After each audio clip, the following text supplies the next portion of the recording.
Good morning, everybody. I'm Deborah Berling. I'm a journalist from Brazil. Um, I'm sure this will be a very interesting session. Inequality is one of the greatest challenges to policymakers today. It's not only about money or economic growth, it's about people.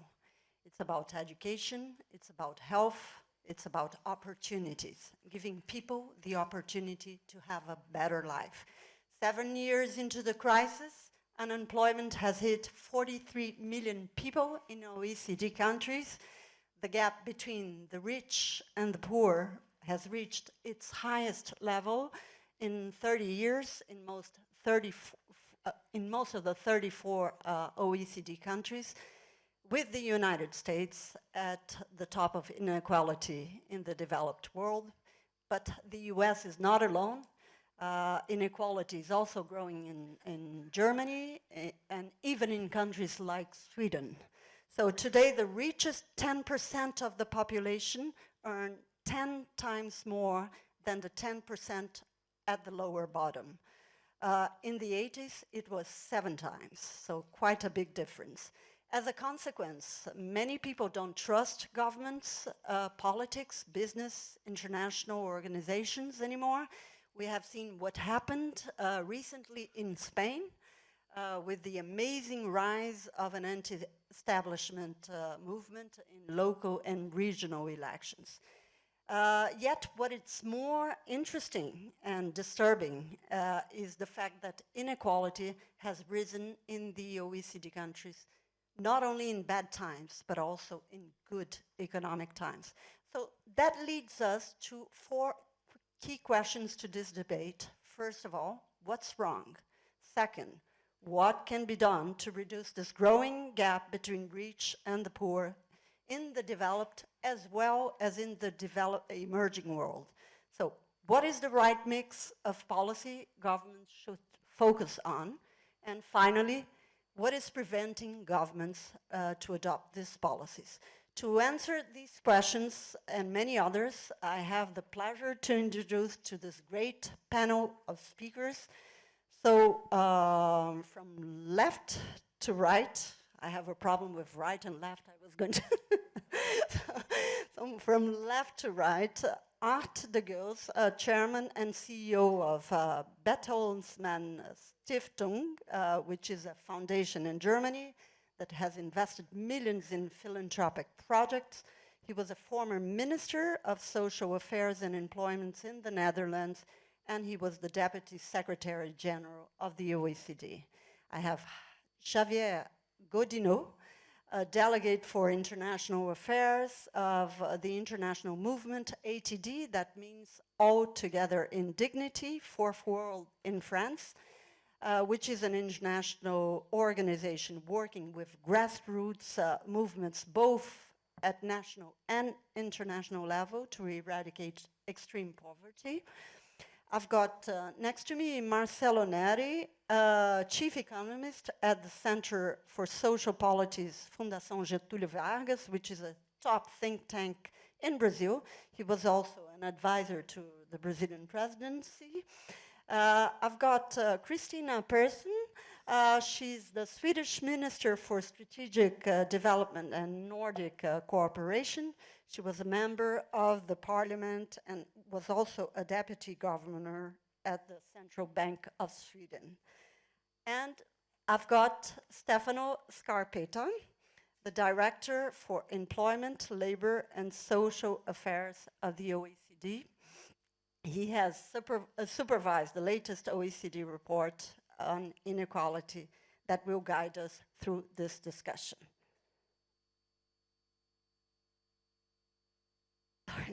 So please join me to welcoming the panel. Sorry. You are. I'm Mark Leemans. I'm representing the TUAC workers, and of course, it's very good that I'm at your right, because for the room, I'm still at the left. Oh, Thank you. Good. I thought you were going to be sitting there. I said, who is sitting there? Okay, that's good. That's good. You were upgraded, so that's very good. So now I invite Jason Furman, the chairman of the White House Council of Economic Advisors in the United States, a key person behind Obama's economic policies to address the audience.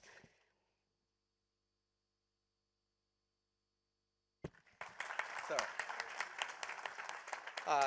thank you very much, and thank you for organizing a panel on what I think is really one of the central issues that all of our countries in the OECD is grappling with, and certainly the United States no less than any other, which is inequality and the relationship between inequality and growth.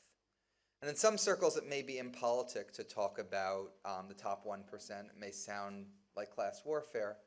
So let me talk about, in the United States, the bottom 90%. The bottom 90% got 2/3 of the income in 1973.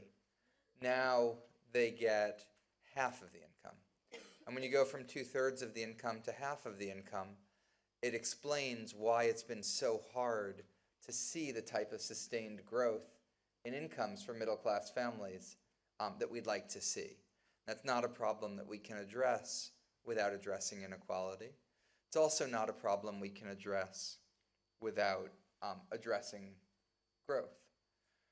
Fortunately, an increasing body of both theoretical research in economics and empirical research, research that the OECD, Stefano in particular, and the In It Together report most recently has made important contributions to, has helped overturn a long-standing belief in economics that there's an ever-present trade-off between inequality and growth.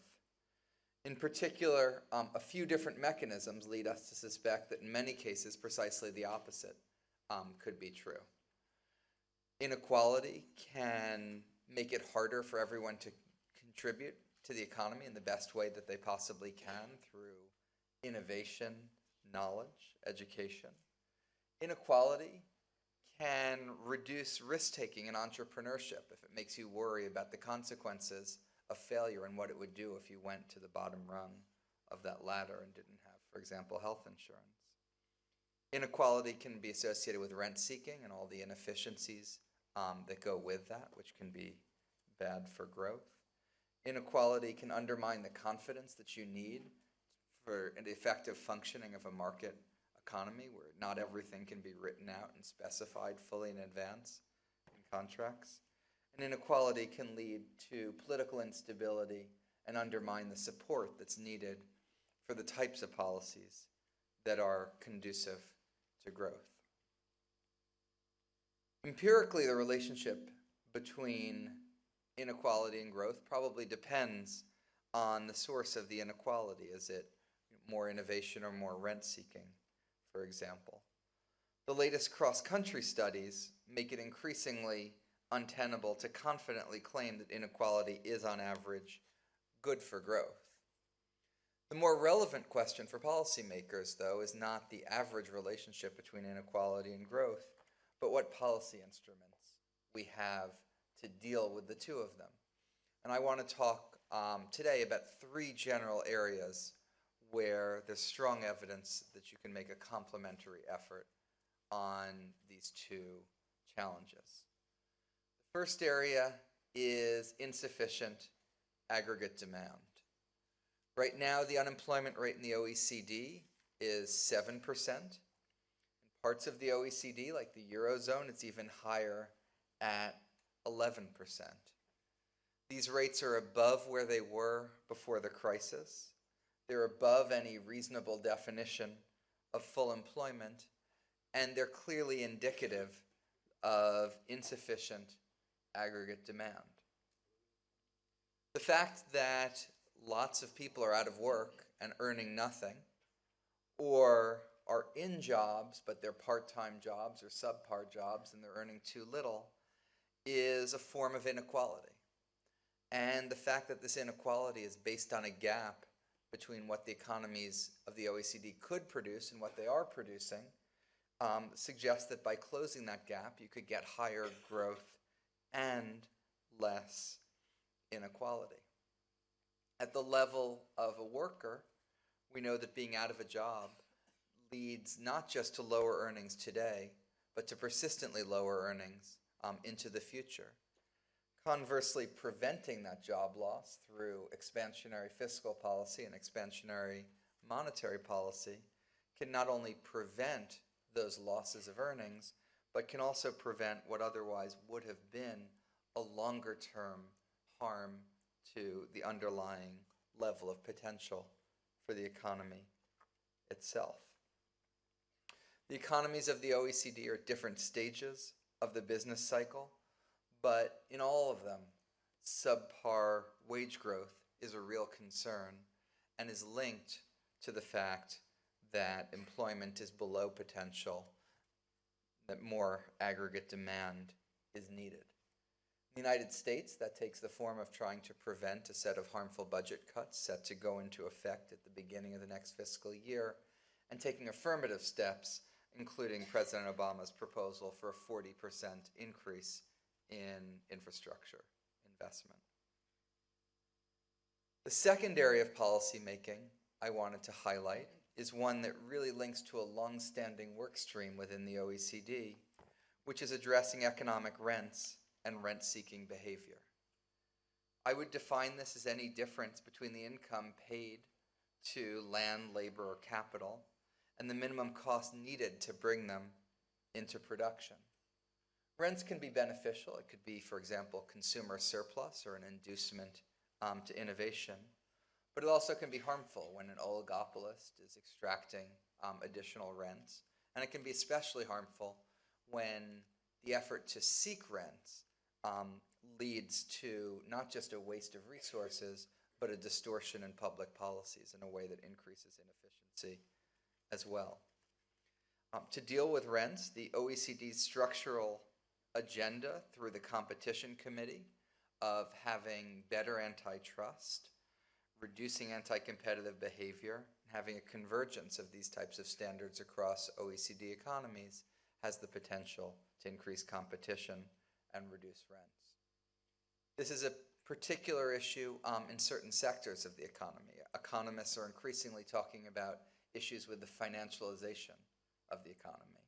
And while the financial sector plays an important role in allocating capital and redistributing risk, it also can be an area rife with rent seeking, raising potential importance for regulation in the financial sector that again has complementary with inequality and growth. You see similar issues in other sectors. Credentialing in labor markets sometimes can be appropriate, but at least in the United States it's probably gone too far.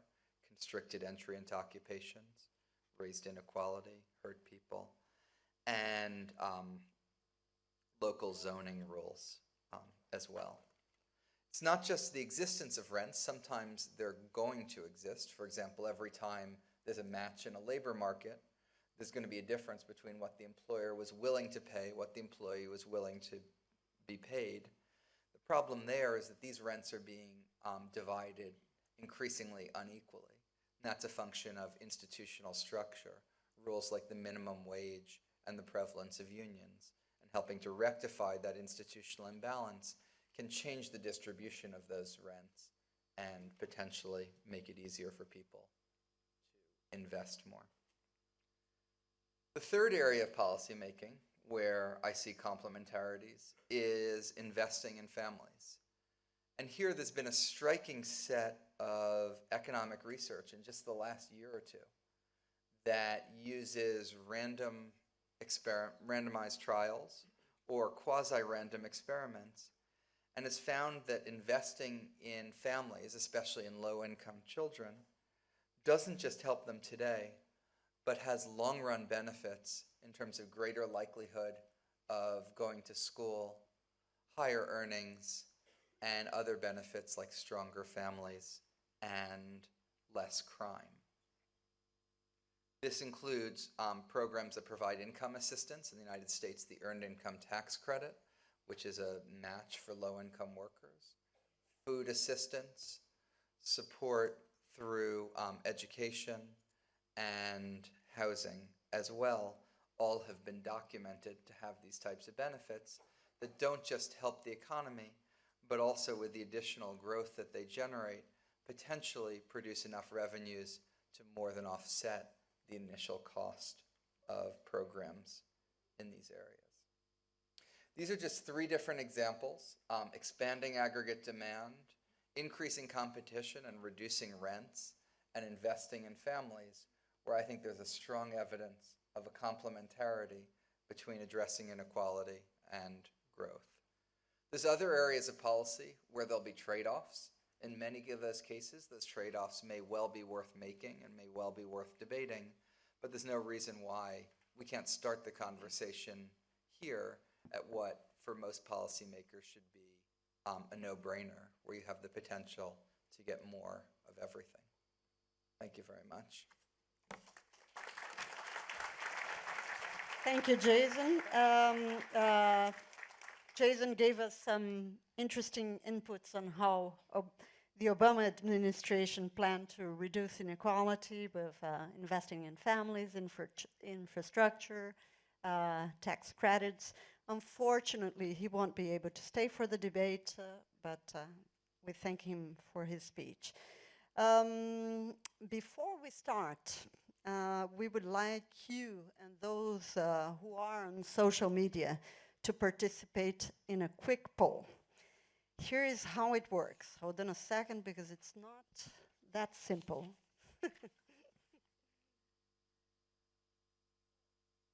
First, you need to connect to the OECD hotspot with your smartphone. Then, when you are connected, go to the website app.wisambly.com and use the keyword OECD Green to access the interactive platform. You can post messages and answer the polls, okay? And here is the poll. In which area do you see the most important consequences of high and rising inequality? 1, social; 2, political; 3, ethical; 4, economical. So I'll leave you some time for you to answer to the poll. In the meantime, let me explain how do I plan to moderate the session. We'll start by identifying the problems first, and we will end this debate with the solutions. And then I'll open the floor for questions for the last 25 minutes, and I strongly encourage you to participate very actively. For those of you who are still voting, let me just remind you that with unemployment has reached 43 million people in your OECD countries, and also that today, in the OECD countries, the richest 10% of the population earn 10 times more than the 10% at the lower bottom. So in the 80s, it was 7 times. Are you voting? Let me double check.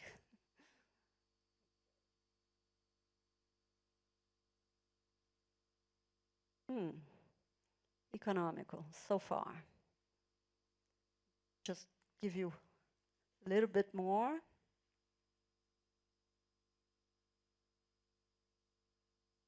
Okay, that seems very clear, and it's very interesting that the ethical comes in second place. Very, very interesting indeed. So, yes. Okay, yeah, now we have social in the second place. Oh, social in the first place. I'm sorry. Should put on my glasses. Okay, good. Okay, we now can start the debate. I'll ask Mark Leemans to start with the toughest questions. First round of questions. That's for you, Mark. Yes. What's wrong?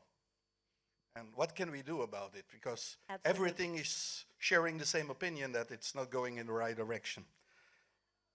My impression as a unionist is that we have for the moment a kind of dual behavior. We have the global fashionistas saying how we all should dress. We have IMF, we have the World Bank, we have the OECD. But the local fashion sellers don't follow the advice of the global fashionistas. They still are following the same fashion, which is not really the solution for the problems we have. For the moment, we see in a lot of countries, also in mine, I'm from Belgium, that one seeks more competitivity through increasing flexibility, lowering down working conditions, lowering down capacity of unions to negotiate, limiting more and more the collective bargaining margin. And that's just the contrary of what we have to do. And I have the impression that a lot of time workers are seen as an expenditure. Now, worker is a composed word. You have two parts in it. You have work and Work comes from worker, and comes from consumer. A worker is a consumer. And I have a lot of time the impression that workers are only seen as a cost, and not at the same time as a very important purchasing driver in economy. Could be seen as an investment.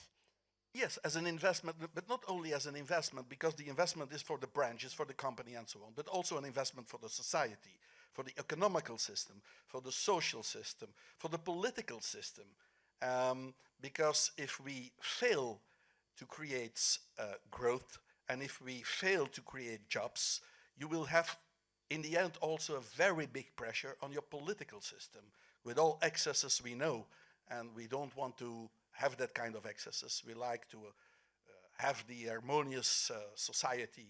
At least that's what everyone wants. So my question is, how can we raise the capacity of workers as a consumer through not pressure, to not put pressure on working conditions, on wages, on capacity of unions to negotiate good working conditions and purchasing power?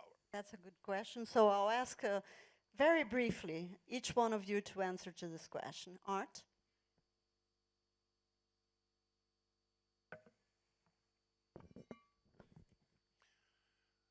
Yes, I think that we have come with, on the debate on inequality, we have come to a point in time that growth and inequality cannot be debated separately.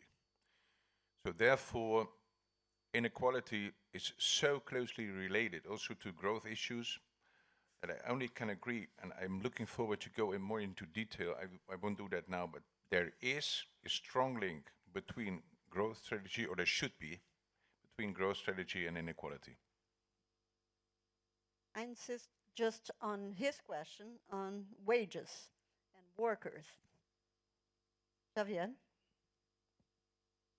Well, we are also dedicated to combating extreme poverty, and for us, of course, it's important that the rights of labor be respected, that the Convention of ILO be respected. But we're also very much concerned by these many people who are working in informal economy and who have no social protection, who have no bargaining power, who have often no voice, and they are, I think, bearing the heaviest burden of inequalities, because they have no share in wealth, they have no share in political power, they have no share in voice, and so they are submitted to the prejudices that are conveyed by others, and they have little power to resist it. And this is for us a main concern, that these prejudices are very harmful to poor people, and that we must combat them, and we must combat the discrimination that they are suffering. Marcelo, what about Brazil, which has still a very big informal market? I think worker is both an employee or a self-employed, both are workers. I think this is the main driving force for inequality, rise or fall. In Brazil is 2/3 of inequality fall. We observe there in Latin America is due to work. So good times and bad times, workers are the key point, the main driving force too. But how you do it, if it's minimum wage, then it's a different question. That's a very good question, maybe for the minister. How do you do it?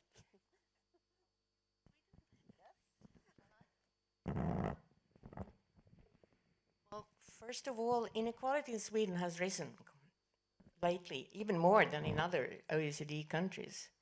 But we started from a low level, so we were very good in the beginning. So it's not that bad. We are still the best in Gini terms in the OECD. But this is an important problem that we really have to tackle, and it has to do with unemployment. The inequality is tightly connected with the increase in unemployment. And I think the result that we are seeing today in the world of this increase in inequality has to do with the ideology that has reigned over the last 25, 30 years in the world, starting, I think, in the United States, going to UK, and spreading to all over the world, the neoliberalism, neoclassicist thinking. So you cannot separate thinking about inequality from the general macroeconomic thinking. And I think we are now on our way to break up from this in all countries. And especially we have to do something with unemployment. That's the most important thing. And we shall not believe that benefits for the richest will trickle down to the poor people and produce jobs and wealth, because it doesn't. That you have shown very, very clearly, OECD and IMF and others. So we shouldn't follow these illusions, and we should develop a new thinking. Well, Stefano, unemployment is obviously a huge problem, but income inequality also rose when unemployment rates were at record high, as the report from the OECD show. So what's wrong with jobs? I think more than what is wrong with jobs, we have to see what is wrong with our economic model and how we have to adjust to this economic model. One thing which is striking from our work is that inequality has been increasing both in bad times, which is perhaps less surprising, but also in good times.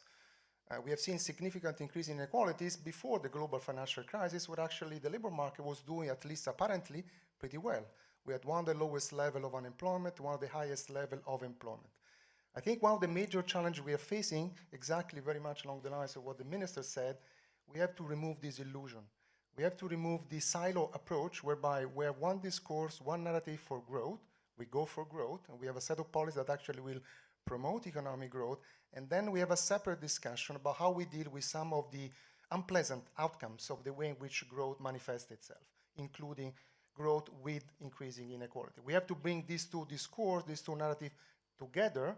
And I think this also point, and I think Jason Furman made that point very well, is there is no silver bullet. There is no one single policy that can actually reconcile these two. You need a comprehensive package of policy. Yes, with the high level of unemployment we have today, we need growth for sure, and we need a combination of macro and structural policy to actually bring our economies back to a sustainable process of growth. But at the same time, we have to deal with some of the fundamental problems which have been there and have led to growth with inequalities. And I think many of you mentioned opportunities, opportunities, opportunities. It means how do we equip workers, young people, women, to actually participate more and better into our economies, into our labor markets. This needs to do with education, health, better labor markets, institution, and policies. I think Marcelo made a good point.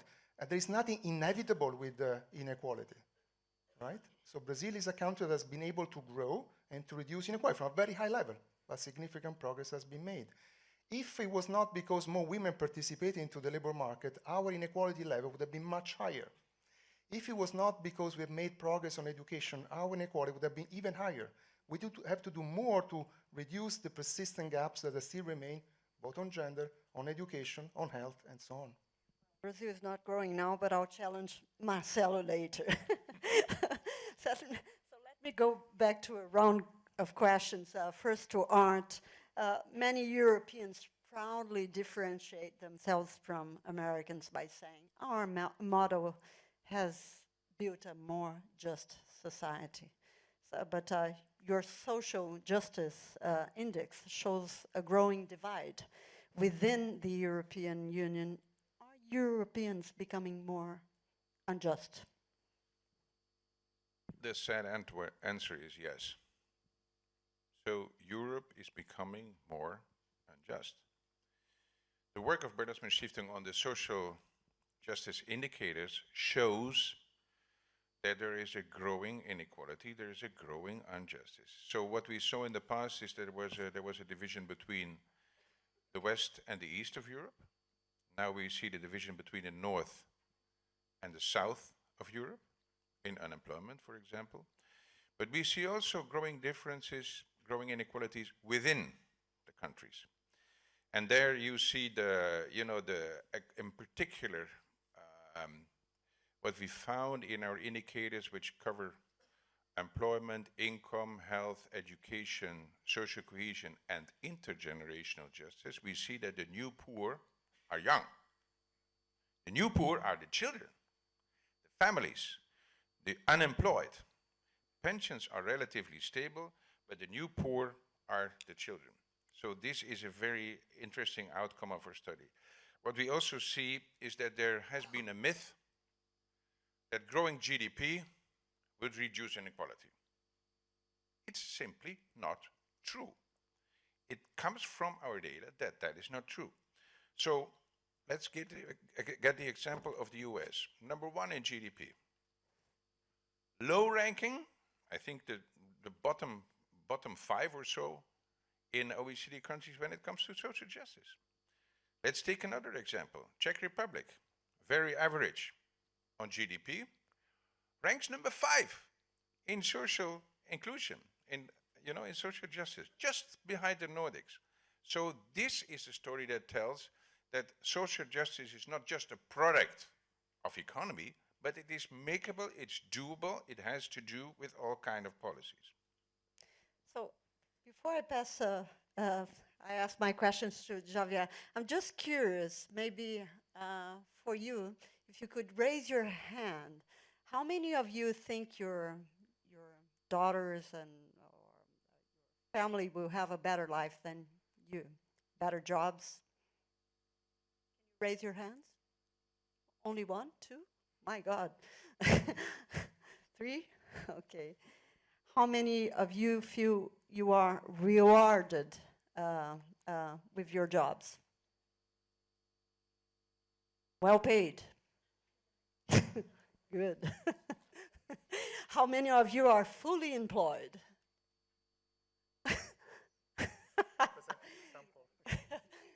Good. I've got the wrong crowd here. Okay. So, Javier, your organization is active in fighting extreme poverty in 30 countries. Most are in the developing world, but you are also work with the rich countries such as France and Belgium. So what changes have you noticed on the ground in recent years? Two main comments. First of all, in times of crisis, people in poverty are more likely to become scapegoats. They are bearing the most heaviest weight of inequalities. And though they are in no way responsible for the crisis, they are said to be lazy, in some countries to be benefit scroungers, which can legitimize heavy cuts in their benefits. And this can be a strategy used by the elites to draw away attention away from their profits and to focus on people in poverty. And my second comment is that we have noticed in some countries, and this is convergent with the last report of the International Labour Organization, that while social protection is improving in some emerging countries, it is decreasing in some developed countries, and notably in some European countries, which can give rise to an increase in poverty. Thank you, Javier. Well, now to Marcelo.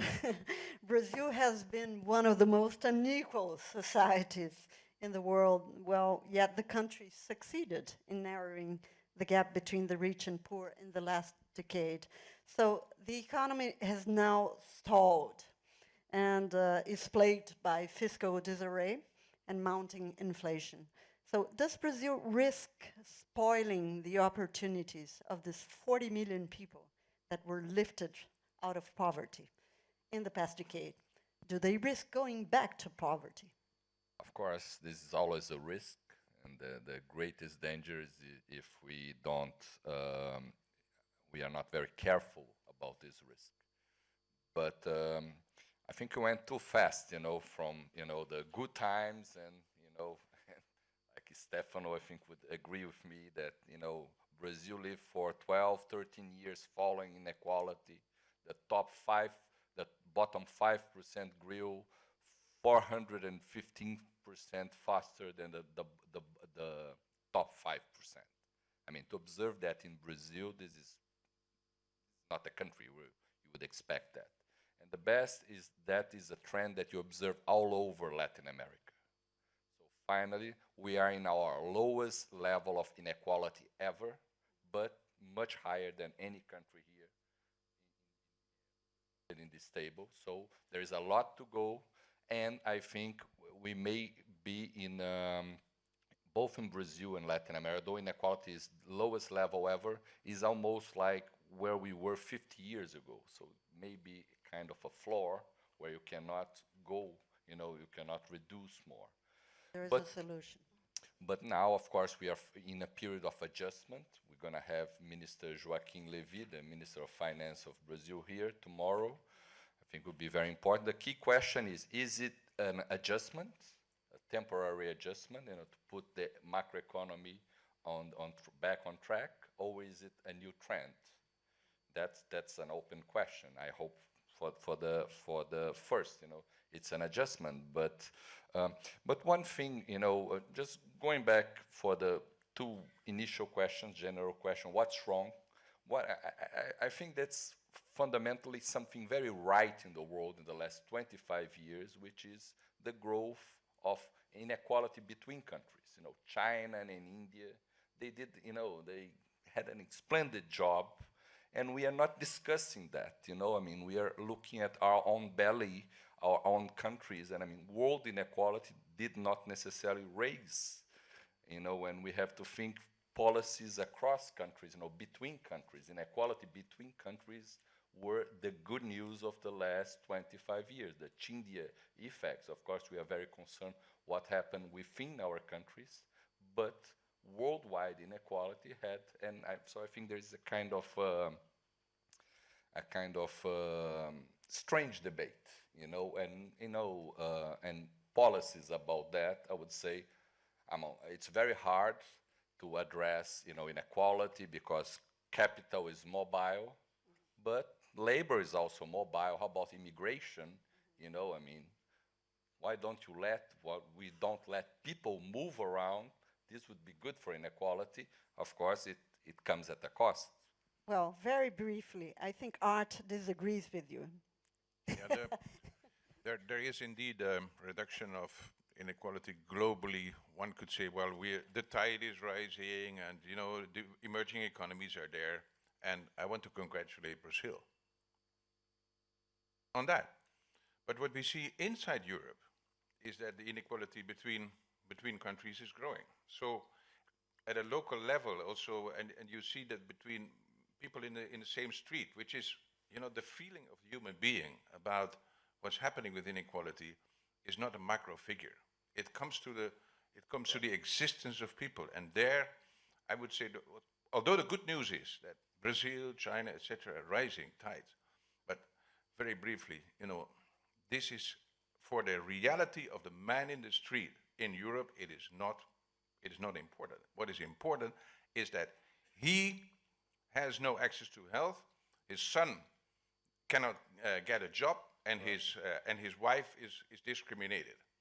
These are the realities. Now, I'll go to Christina now. Well, Sweden is still one of the top 10 countries in terms of economic equality. So the Swedish model has been praised for many years as being one of the most equal. However, according to the OECD, Sweden is the nation where the gap between the low and the high incomes grew the largest. So what happened? A lot of things happened. Like we had 8 years of conservative government, lowering taxes, and also degrading social benefits, not keeping up with the incomes. So the fact that we got unemployment increasing after, first of all, our crisis, financial crisis that we had in the beginning of the 90s, then we ended up in much higher unemployment than we used to have. And after a while, when economic development increased and improved, we were left with still some unemployment. It went down, but not enough. And then we had a big financial crisis of 07, 08. So unemployment went up even more, and it stayed high. So it stays around 8% now, much higher than some other Northern European countries.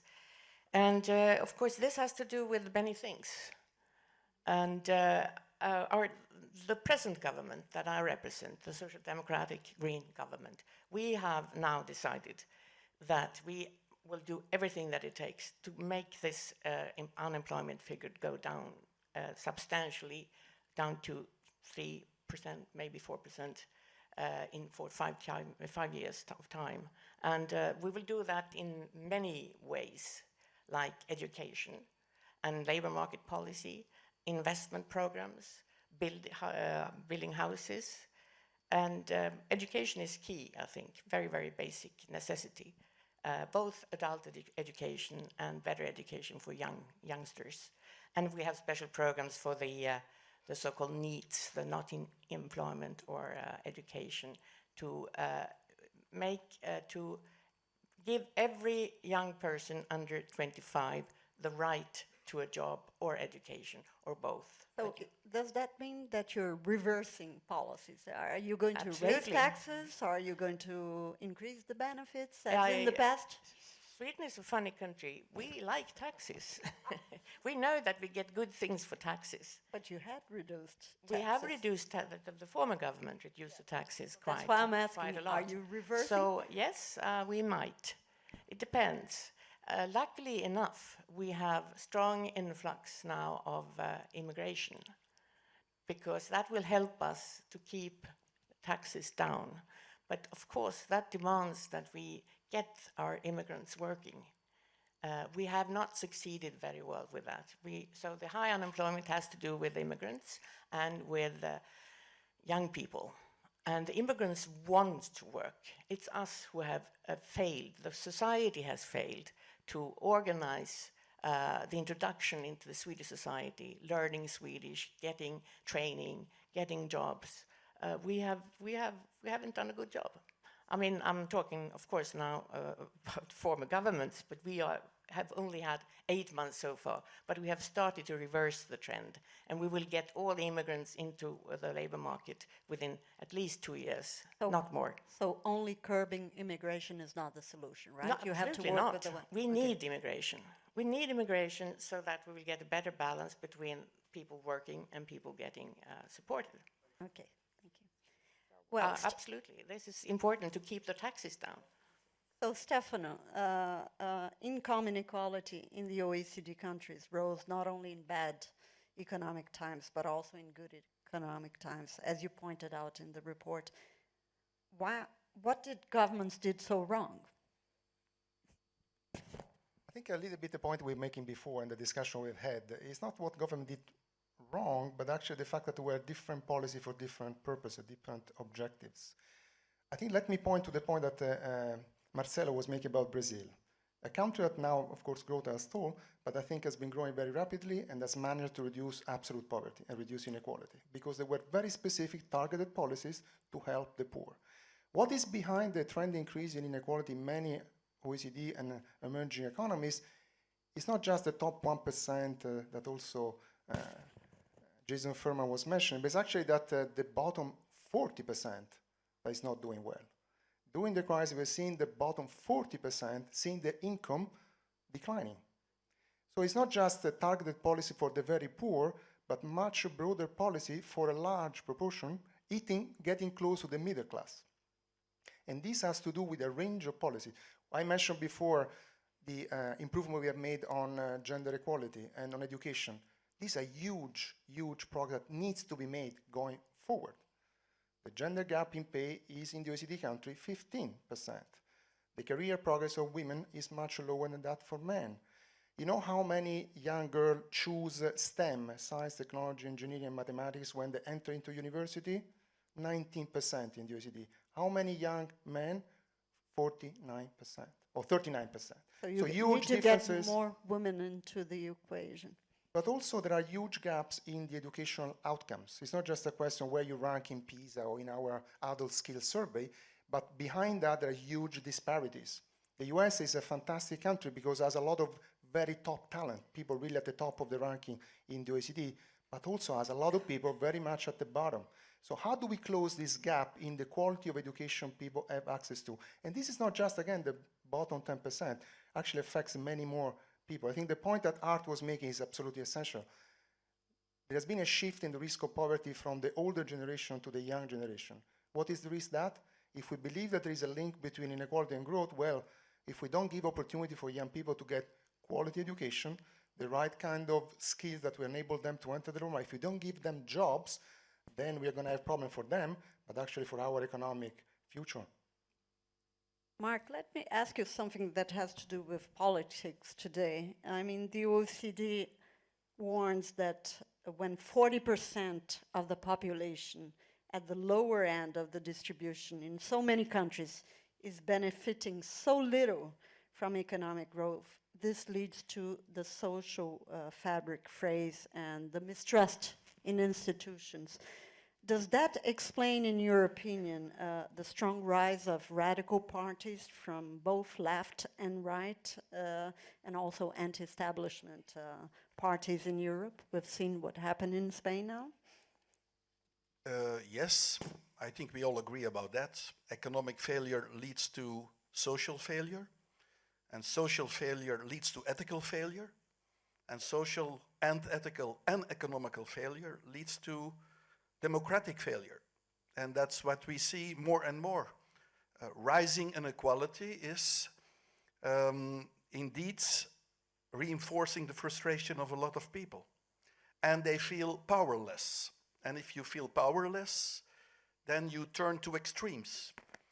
But that's inherent to capitalism. I would like to say something about the economic system we have.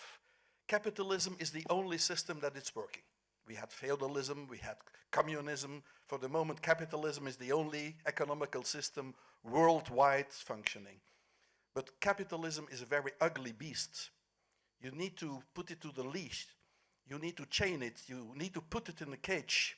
And if you don't do that, you get very hard reality. You have a lot of informal economy and very few formal economy.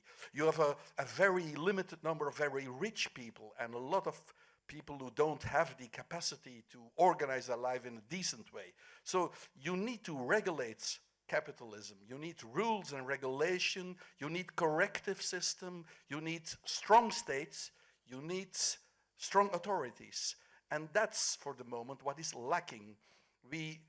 A lot of people think that the economical system, capitalism, just needs for the moment less regulation, less states, less correction, less taxes. That's just the opposite of what we should do. And because we do just the opposite of what we should do, we get a lot of frustrated people and you get a lot of anxious political behavior, which is not leading us towards a more harmonious situation. Thank you. Okay, so let me go back to Art. Germany. Germany is Europe's powerhouse, of course, but Germany's income is at the top 10% is also growing faster than at the bottom 10%. So again, Germany grew more unequal. Why? Yes, so the good news is Germany has a very low unemployment. The bad news is that 40% is in non-standard work. So what we see in history, maybe 150 years ago, you had the working poor. Trade unions started to work. I will not go through history too long. Then we had, maybe 10, 15 years ago, the non-working poor. Those who had a job were privileged. Now what we see in Germany is 40% is in non-standard jobs. Those people who are in non-standard jobs earn on average 56% of the earnings of people who are in standard jobs. So this is already a big difference. What you also see is that Germany has, in the non-standard jobs, has a lot of people who are low-skilled. The connection between low-skilled and low earnings, there Germany ranks lowest. Sweden ranks higher, but Germany ranks lower. So if you go deeper into the picture, you see flawnesses in Germany as well, which are also important for other countries, because we move towards a situation that to solve the problem of unemployment is not the one thing, but you have to look further. We have to look also at the education system. What you see, the education system in Germany ranks only 14, so average, in our social justice index, where the income is very high and your unemployment is low, but education in Germany does not compensate for differences in social economic background. So the system is very, very much a silo. Born poor, raised poor, employed poor, and the end poor. So what we see in Germany also, the last figure I give is is intergenerational one, what we're discussing, the youth. The debt per child, public debt per child in Germany is about 200,000 euros. The public debt per child. The public debt per child in Portugal is 45. So Portugal is better off in debt per child. Greece is somewhat above 200, in the same range as Germany. What? Greece in the same range as Germany? Yes. Why is that? Why is that? Germany is so high indebted? Well, it's average indebted, but Germany has no youth.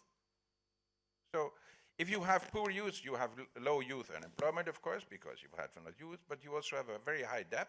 So the risk of modern societies, if you combine the economic performance with demographic changes, but also with the other system, and that makes the case that addressing inequalities has not just to do with income or with employment, it has a lot to do with inclusive policies, with education, and it has to do with migration as well. So addressing inequalities, I would say, it comes also to the role, but maybe we can discuss further, the role of trade unions. Yeah. But here I want to give the picture. Germany, yes, we benefited from all these reforms. Yes, we have a low unemployment, but a huge but.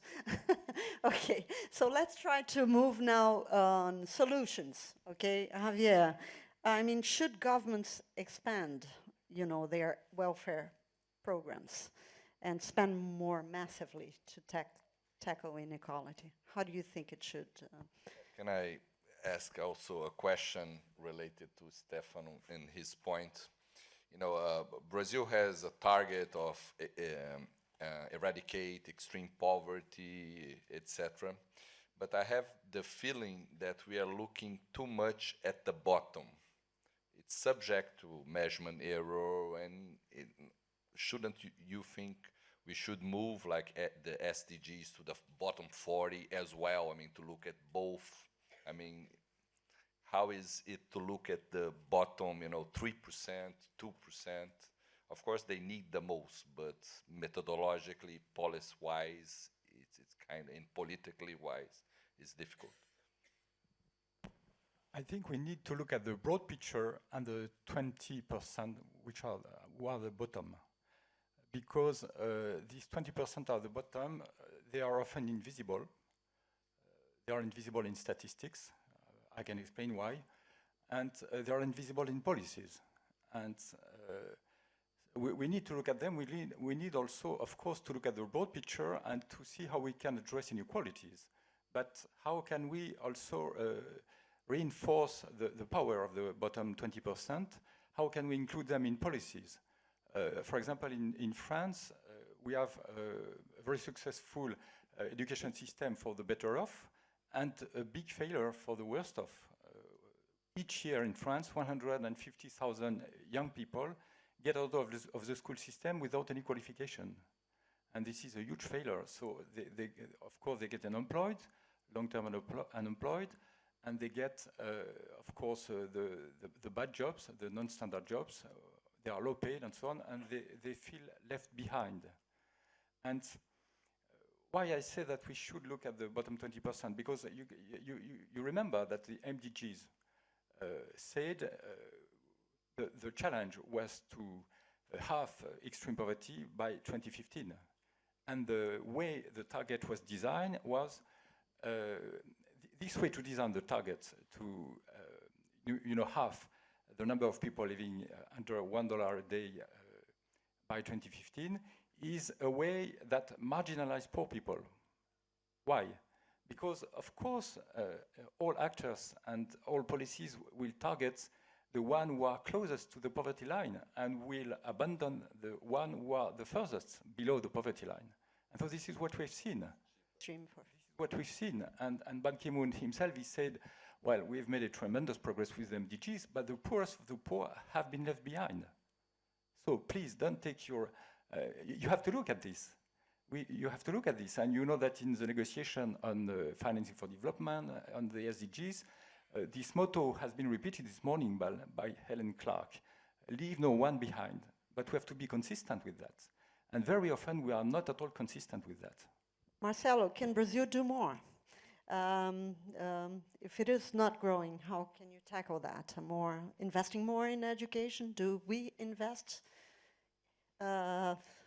enough in education?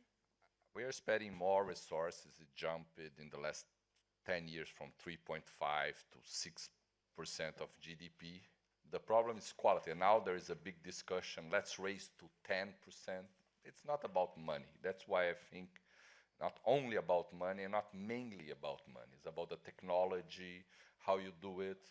I think, this OECD initiative on the PISA is very, very important. Now Brazil has every 2 years, every public school are evaluated, mirroring on the PISA. Another Paris-based initiative on UNESCO, the education goals. We have the main business in Brazil are very connected.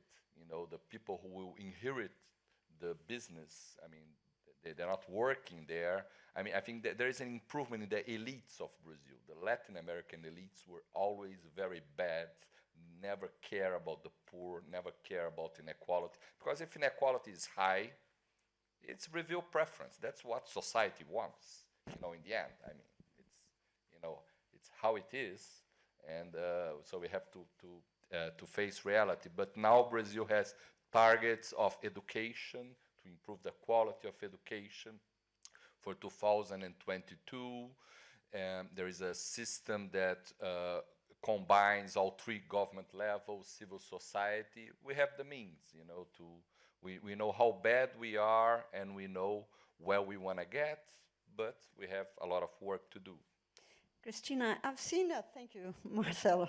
Cristina, I've seen a report that in 2013, only 51% of non-European living in Sweden had a job, compared with 84% of native Swedes.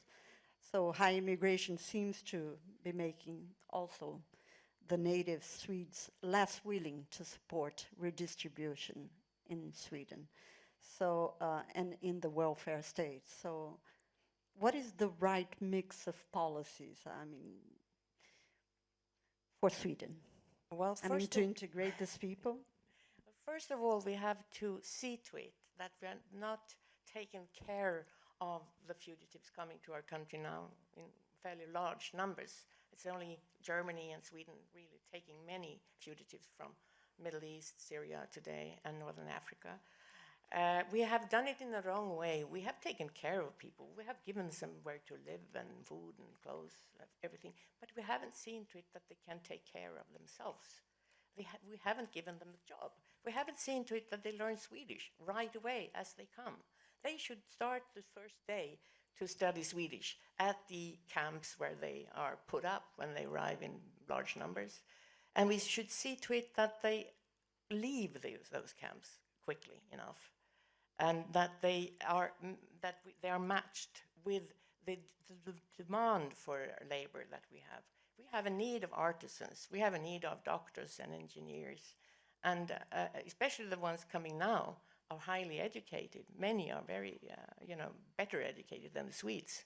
So it's only the language that is a problem, really, and also to have the competence validated so that we can guarantee that they have the right qualifications for a Swedish hospital, for instance.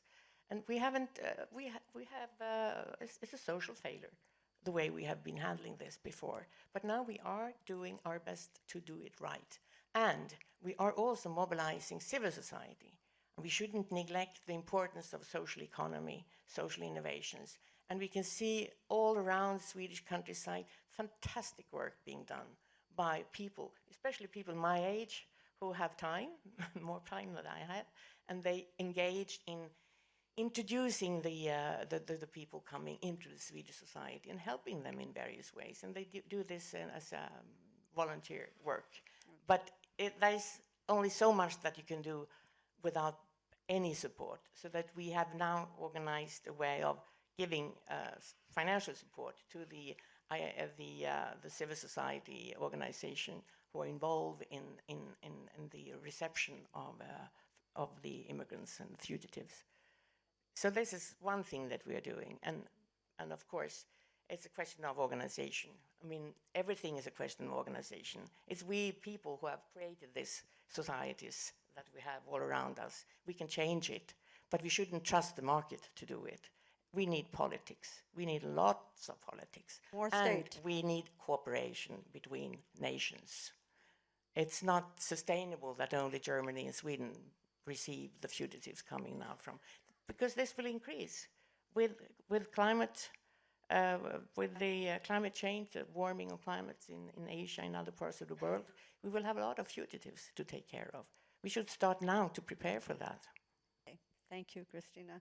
Well, Stefano, the hardest one is for you. So what is the right mix government should be focusing on in terms of policies? Which policies have worked and where? The first thing, I think it's important, this is not just a business for governments, for policymakers. This is a business for all stakeholders. And I think unions, employers have and should play an important role in that. This is an agenda for everybody. The second point I want to make at the discussion we had with Xavier and also with Marcelo, the focus on the 40% does not mean that we have to forget about the bottom 1 or 10%, by no means. And I think some of the very good experience in many countries, including again in Latin America, shows that with well-targeted programs, which make conditions to invest in education and health, you can achieve a lot, high returns, social and economic return. The point we are making is that this might not be enough to address the problem of inequality we have been discussing today. You have to go beyond. And this is much more complicated, much more complex. Does it mean that we have to spend more? Possibly yes, in some cases, but I think we have to spend better. There are many examples in many countries in which by targeting more on the disadvantage, you can achieve a lot, not necessarily spending more. Sending the best teacher to the most difficult schools is a way to reduce the gaps in educational outcomes. Some countries are doing that. They're providing incentive to young, good teachers to go and actually teach in difficult schools, where actually there are many migrants who otherwise would be penalized. The idea that we have to provide guidance to young people earlier on, not when they are making a decision about university. Parents, for high socioeconomic background, provide guidance to their children all the time. Those who come from a low socioeconomic background might have more difficulty in guiding their children. Again, if you start guiding on the choice of field of study earlier on, you can achieve a lot in reducing the gap in education, which is very important for then the gap into the labor market, into the economy. Access to health It's not just, providing, of course, universal health coverage. It's actually reducing the huge gaps in the quality of services you receive if you are in one part of the country, if you are in a poor neighborhood, or if you are in a better neighborhood. This, again, does not mean necessarily spending more, but spending better if we have the idea that by reducing these inequalities of opportunities, we are not only reducing social tensions, but actually we are promoting long-term economic growth. Mark? I would like to add something on that.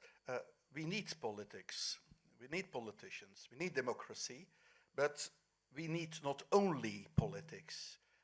We need also an implementation of the stakeholders. We need counterforces. If you leave everything only to politicians and to politics, you will have a problem. And you saw it in Sweden. Majorities can change. You have a certain policy for a period, and after that period, another majority and another policy. And so you need counterforces, and you need social dialogue. You need to ask the implementation, to the engagement, the commitments of both employers and workers' organizations. And then you can create the necessary environment to create sustainable growth. Otherwise, it will remain unbalanced, and that's not the most ideal situation. I think Christina has something to add. Yes, I agree. It's not enough with just politicians and politics. It has to be honest politicians. It has to be good institutions delivering what they are supposed to deliver. You have to have non-corrupt bureaucracies and no corrupt politicians. And this is not the case all over the world. That's very difficult. Some are better than others, but still we all need to always fight to be really non-corrupt and build the strong institutions. That is the most basic, fundamental condition for growth in the long run. And as you mentioned, the importance of social dialogue, I can report to you that the other day I was talking with some CEOs of big Swedish multinationals, and they say that one key competitive factor or strength of Sweden today is the fantastic collaboration that we have between workers and employers on the company level and also on the trade union level. We solve problems together. So that's something I would very much like to export to the rest of the world. Thank you. We call it the global deal that we would like to launch. I would like to open the floor for questions. I think no, I'm sure. So can you identify yourself here? The first question here, a mic. The lady here. Please be brief and questions. And identify yourself, yes, please. Kathleen DeBoer, Washington Center for the OECD. And no one has talked about robots. And I think it's really important to talk about robots in this conversation. Who would like to answer this question?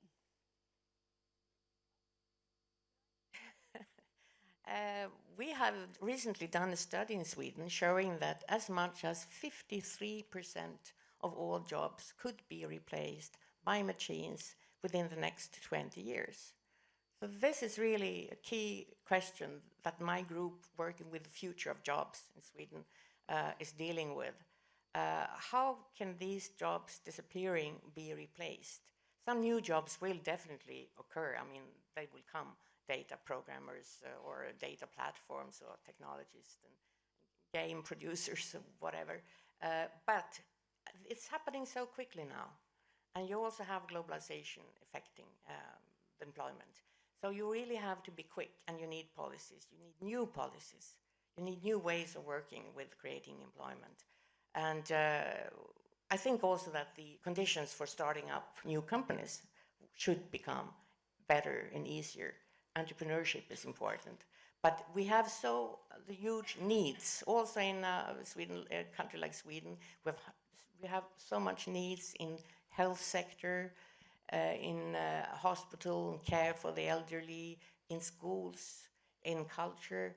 So there is and in environment, work to improve the environment. So there is no lack of need for people working, but there is a need to find the means and measures to transform the wealth created through the machines in the whole society into the sectors where work is needed, people are needed, hands, feet. Stefano? I don't know what is 47% of some studies in the US suggest 47% of the job will be gone in the next 10 years, so more than 50%, as you said, in other countries. What we see, and actually this is one of the main factors behind the trend increase in income inequality, is that technological progress, which is the key driver of economic growth everywhere, is what we call very much skill biased. Some people with high skill tend to benefit a lot from that. Other people with lower level of skills do not benefit much. And what we are observing more and more is that many of those in the middle class with more routine type of skills are actually seeing their job disappearing. And more of that will happen going forward. So the question is not only whether there will be job for everybody, I think, because there would be job, the question is what kind of job our economies will be creating. There will be many more opportunity on the environment, on health, and so on and so forth. There will be many more opportunity for the digital economy higher up, and then there will be sort of a problem in the middle with some job disappearing. And I think this brings to the point again of education, but it's not just an issue about training people, young people, when they are in school. I think we have to adapt our skills continuously during our working life, which means reconsidering a lot of the lifelong learning and put it into practice, meaning offering opportunity for those who are in employment to adapt their skills, and also for those who are unemployed, they are looking probably for a different job. This is a much bigger agenda than what we had in the past if we want to make sure that everybody benefits, or at least the majority of people benefit from this technological progress. Key driver of growth, but certainly not an equalizer factor. Some more questions from the audience? Thank you very much. My name is Alan Paul. I'm here from the European Youth Forum representing young people, and there's been a lot of discussion about young people, so I think that's really important, and I agree with most of what you've said. However, I was thinking about the politics of things. I fully agree we need more politics, but perhaps what is also wrong is that if we look at who are those fashionistas who design politics and politicians, we have a lot of people who are not represented there. And I think we also need political innovation because a lot of people who are in poverty are indeed being stigmatized. So I think we need to put much more emphasis on anti-discrimination in all parts of our life, and maybe bring more young people, more women, more ethnic minorities, religious minorities into the political discussion, because it's often white people, older people, white men who actually are discussing the policies everywhere, and I think we need to change that. What is your question? Do you agree or not? Agree. Yes, I completely agree. And when I heard the speakers a moment ago talking about social dialogue, I completely agree that social dialogue is very important between workers, employers, and so on. This is extremely important. But I would like to kind of broaden the idea of social dialogue, because I think that, as you just said, some people are very badly represented. And we need to create new spaces of dialogue, of political dialogue. And this is what we are trying to do in the Fourth World Movement, helping people without a voice, to get together, to think together on specific issues like long-term unemployment, like homelessness, like etc., education, and to, to have a voice, and then to enter in a dialogue with politicians, with administrations, and so on. And we think it's very important that new spaces of dialogue should be created at all levels, at local level, at national level, at European level. And we used to organize what we call Fourth World People's University last year at European Parliament. And we think it's very important to have these kind of discussions between, civil workers who often have no idea what it is to live in extreme poverty. They have no idea of it. So when they can meet with people who live it, they get a better idea of what the policies should be. So I think this is a democratic issue that's extremely important, to have a more participatory democracy. Thank you. Scarpetta. Yes, Stefano. I have a tough question here from the social media for you. How do you tell the top 60% to take wage cuts? I will never do that. I don't think that's what we're talking about. It's not that the 60% of the top should see wage cuts. But I think by investing on the bottom 40%, you can have higher growth that would benefit everybody. The top 40% as well as possibly more, the bottom 40%. So that's, I think, a point. The main message of our report is that by investing in opportunity for those at the bottom 40%, you not only are going to address some of the social inequalities, but actually you are going to promote economic growth. So some resources devoted to the bottom 40%, addressing some of the underlying lack of opportunity that many of them have, would have a very high economic dividend, not just a social dividend. This will be a way, in my view, to actually promote economic growth. It's not easy. Of course, this does not mean that there is not something to be done also to make sure that those at the very top of the distribution, not the top 40%, the top of 1 or 10%, pay the fair share of their taxes. Okay. I think that Stefano is very politically correct. But you disagree. And you are completely right, Stefano, that economy is not a zero-sum game. So it is not so to get a better future for the 40%, you have to take it from the 60. But if we agree that there has to be a lot of investment in the next generation, there has to be public money for that. And that public money has to come from the rich and the wealthy. No problem about that. Not just for terms of justice, but also for terms of economy. In the time that I worked in OECD, I learned that the best way to make your economy grow is to cut the taxes for the poorest, because the poorest will spend the money that they have. The rich will save it, but the poorest will say, give me money, and we immediately spend. So it's good for the economy. So there is some truth in the question, although it is not a zero-sum game, but to finance all these policies that we here have, we need also to reconsider our tax systems. So should we tax more the super rich? That was the question I was going to raise to Jason Furman. Well, I'm not commenting on individual countries. Different countries have different schemes, but what we are making the case here that the policies that are needed can come to a certain extent from the market. And here, the trade unions are important, the employers are important, I agree with the minister. But the challenges for those who are in the deprived situation are not always there to be tackled by the trade unions. You see that the trade unions are strong in export sectors in Germany. And they are doing very well, and they are paid very well, and the trade unions contributed to keep the employment in Germany, etc. So this is great. But the new sectors, where you have all this scattered work, this cannot just be the trade unions to combat that. So there is a strike on childcare now in Germany, very interestingly. So you see these new challenges. But there are also countries where the trade unions are not very strong, or where the employers are not willing to cooperate. It's also culture. So I think that we need also policy, and then to finance the policy, my statement is that there we need to reconsider tax systems in general, and it is not a panel on tax system, but yes, it should be part of the cohesive and comprehensive policy to address inequality. I think Christina and Stefano have something to say on this regard. Well, I agree that globally we need to increase taxes, especially taxes on the richest. It would help if we could collaborate about this. It will be very difficult to do it, but one first measure would be to stop tax evasion, which is very, very extensive. And when it comes to investments, I also agree that we really do have to increase the level of investments, both public and private, and public and private together.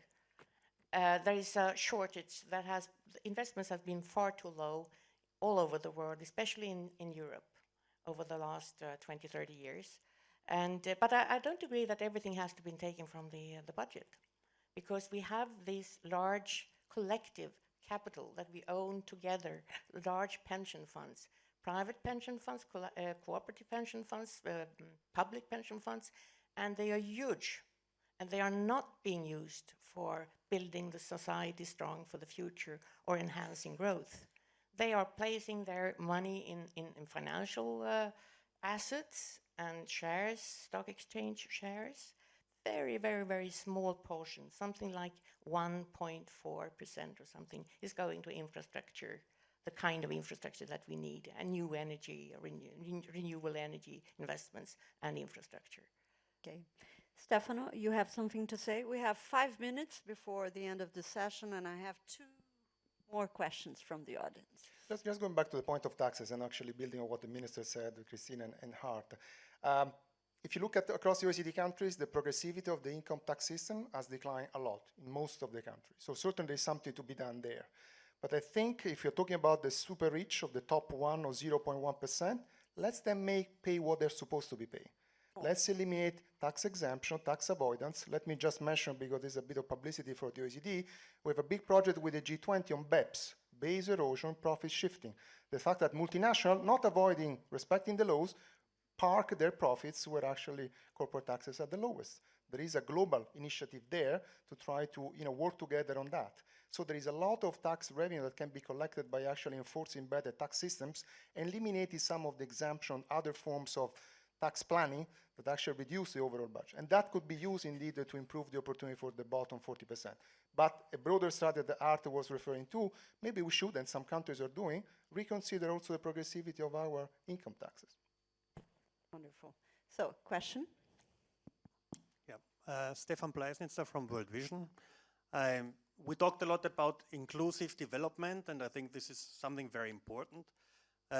We need, and we agree all, I believe, on fair salaries, because just as a matter of fact, the ILO stated that in Latin America, for families not to move into poverty, both parents need to work. And I really enjoy that we are moving at least to talk about taxes, I think.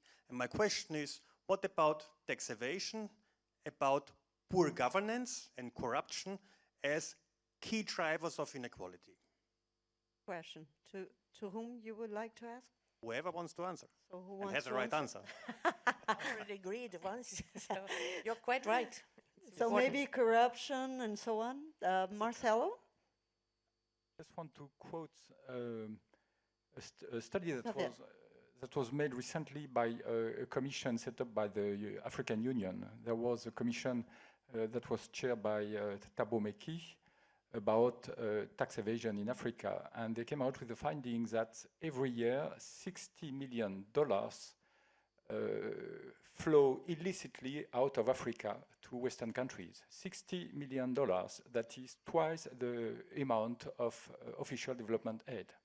So if these illicit financial flows were taxed, of course this will bring revenues to fight poverty, to improve education and so on. Thank you. We have one more question there. Thanks. I'm Ken Bluestone. I work with Age International. Another way of framing this is about realizing a person's potential at all stages in their life. And we've touched on the emerging demographic changes that are happening globally, basically aging society. How can we respond to this in a way which doesn't create a false dichotomy about a younger society generation against an older generation? This is about what happens to a person at all stages in their life and allowing them to have opportunities and reduce inequalities. So how can we confront that challenge? Okay. Who would like to answer? I think it's somewhat connected to the first question from the youth. I think we have to devise more demand-driven policies for the youth. I think we, normally, if you have young kids, they don't know exactly what they want. The parents know even less, and the government even less so. So I think what we need is to hear. And I think the good news is the fact that, the youth is connected. It's easier for them to be, in the digital connected. So I think we have to open our ears. And in some countries, I don't know how it's here, but in Latin America, we have the youngest, the biggest young cohort we ever had, and we will ever have. So I think that we have to exercise the ability to hear what people want, especially youth. Well, I'm Brazilian, very late, but I was born with a Swiss clock, so it's time to conclude. I think speakers have identified a growing imbalance between countries and within countries, with young people being hardly hit. And also, I think there is a consensus that economic growth by itself is not sufficient to achieve a more equal society. And also, we have seen that there is also no simple recipe. So up to each country to work on the best mix. So this was a very interesting panel. I hope you enjoyed. So I thank you, the public, for participating, and let's please thank the speakers.